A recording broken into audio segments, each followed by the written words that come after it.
Hi guys, I'm Will from Break Designs, and this is another tutorial. Sorry I haven't been putting many videos out. This is a bit different because I used to do speed designs, but you'll never find them on my channel again.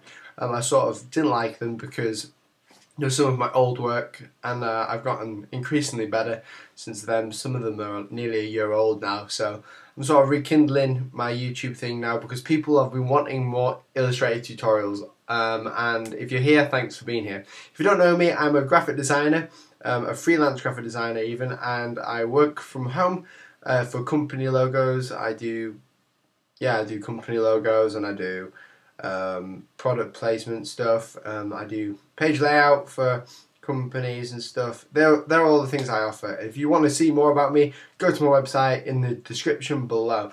But today I thought I'd do another Illustrator tutorial, and this is on a simple thing called brushes. Now there's a few things you need to know. Is that I use a Wacom graphics tablet Intuos 5. Why do you need to know this? It's because it will look different on your computer if you do not have a graphics tablet.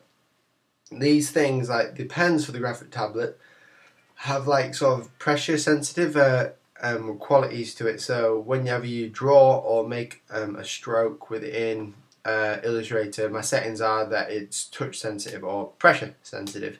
So if you don't have one, don't fret though, because it'll still work with the sort of tutorial that I'm doing. But just be aware that graphics tablets are flipping amazing, and you should go and get one because it stops you from your hands getting tired or getting repetitive strain injury.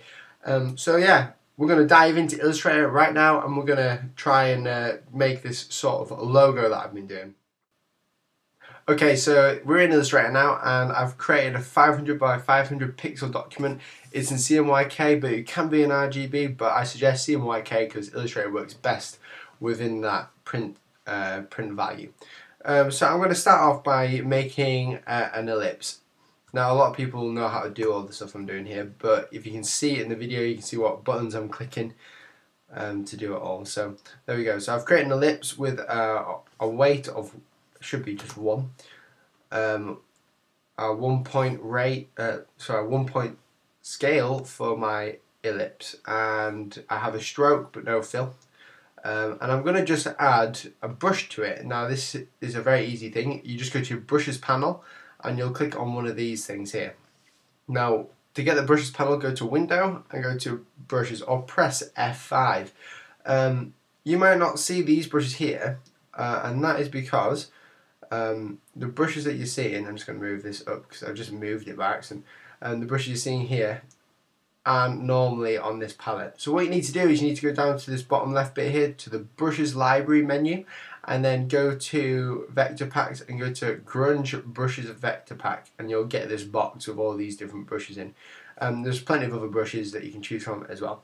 So I'm going to highlight this, and mind, these only work on strokes, they don't work on fills because it is literally a brush stroke. That's where it sort of comes from. I've just moved my thing up by accident. I'm just going to turn my touch off.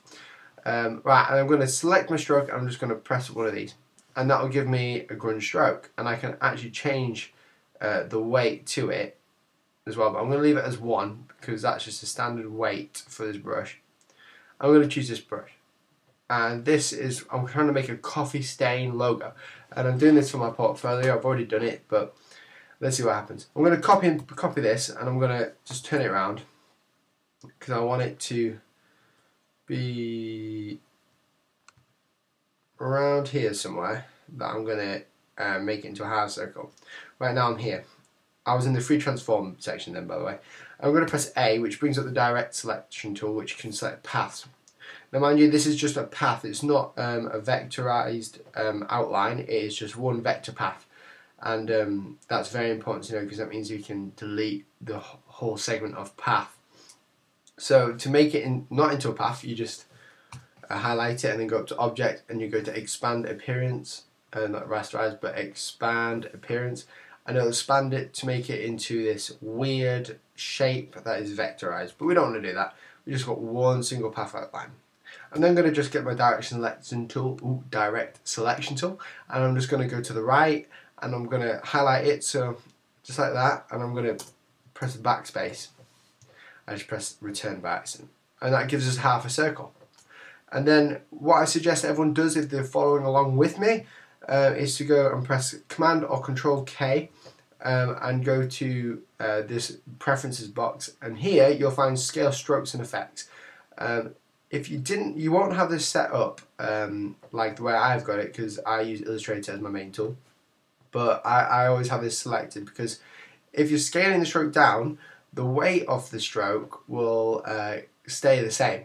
But if you're scaling it down with this ticked, where it says scale, strokes and effects, it will scale the weight of the stroke down to the exact representation of how large you want to see the stroke. So it's a very useful thing to have.